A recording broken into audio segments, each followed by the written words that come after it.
What is de-escalation? Is de-escalation a noun or a verb? In other words, is de-escalation something I can do to someone? Be a verb, an action word, like I fingerprint someone, I interview someone, I hit someone with a baton. Those are verbs.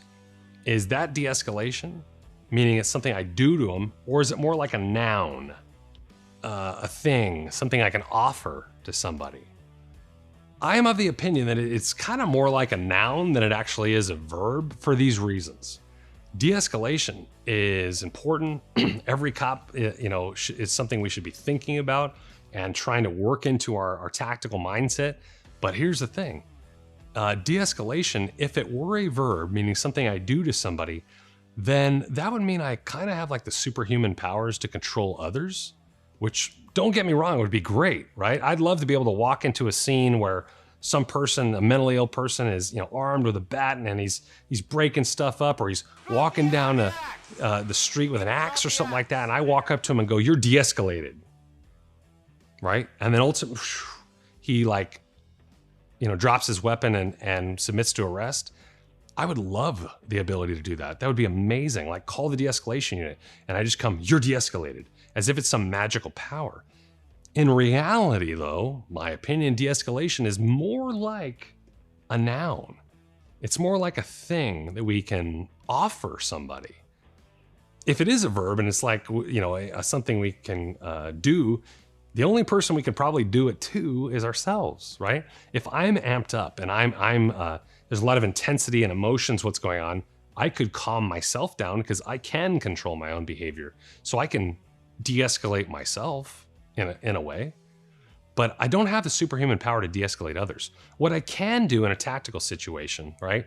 If a person is armed with a weapon and they're resisting our efforts to take him into custody, what I can do is ask everyone to de-escalate themselves, right? So let's try to have one voice talking to the guy. "Hey, sir, listen, this is what we're trying to accomplish here.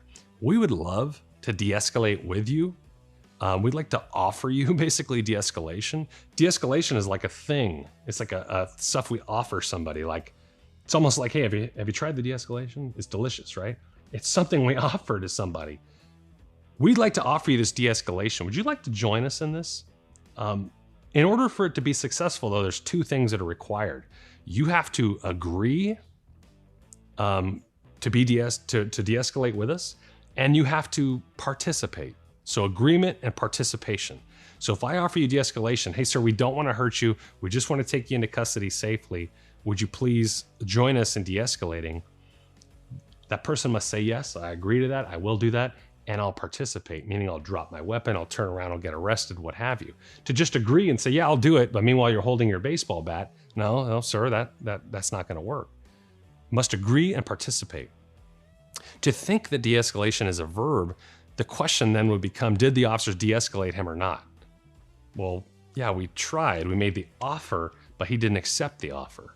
Now, there are things we can control, such as the conditions under which those offers are transmitted. If we've got 10 cops all screaming at this guy, get down, drop the knife," that's probably not going to allow the offer to be clearly understood. But if we can kind of calm ourselves down, everybody calm down, guy, got it. And then one voice talks and the other officers show the respect to that officer to let him try to talk. "Hey, sir, this is what we'd like to do. Okay, we don't want to hurt you. We've used some time and distance here. We're not in a rush. We've got distance between you and me. That way we don't have to make any self-defense kind of movements. So long as you don't rapidly approach us with that weapon, we're not going to have to hurt you. We don't want to hurt you. Here's the offer," right? What I'd like to have you do is have a seat, put your weapon down, stand over there, lay down on the ground, whatever it is, and then we'll come up and put handcuffs on you and you won't get hurt. Would you accept that offer or not? The problem is, and this isn't often discussed in media and those that just say the cops should de-escalate with people without talking about how, tactics, science, how this works. Oftentimes people are suffering from what's called diminished capacity by one of three things typically: mental illness, drugs, or alcohol. They're suffering from the diminished capacity to what? Cooperate, right? A drunk, high person who is suffering from mental illness, especially severe mental illness, and is in crisis, may not have the ability to participate in our offer.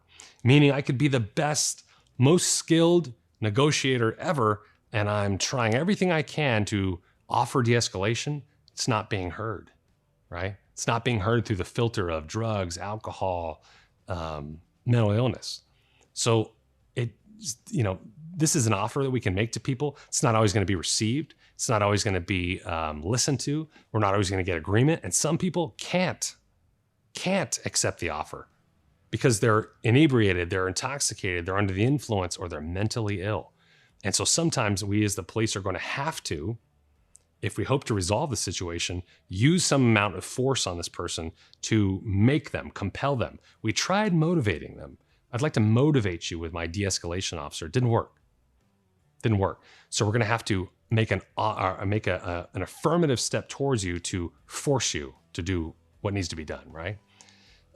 There are situations such as sudden attack or ambush, or we don't have containment, or we don't have control, or the risk to an innocent third party is too great to allow us to make this offer, that we have to take affirmative action, right, to protect innocent parties. So when we talk about de-escalation, let's make sure we have an accurate description, such as, is it the absence of force? Is de-escalation the absolute absence of force? Or if we use force, but we shot this guy with a less lethal round, or we bit him with a dog, but we didn't have to shoot him with a firearm, is that a win? Well, oftentimes, yes. So let's define de-escalation. Is it simply lowering the intensity of an operation? Is it the absence of force? What is it? And then let's make sure we're discussing it in realistic terms. I submit to you, it's more like a noun, a thing, than it is a verb, an action word. I hope that's helpful as we continue this conversation about how the police and de-escalation and resisting suspects, how we all are going to work together to try to achieve some kind of peaceful outcome.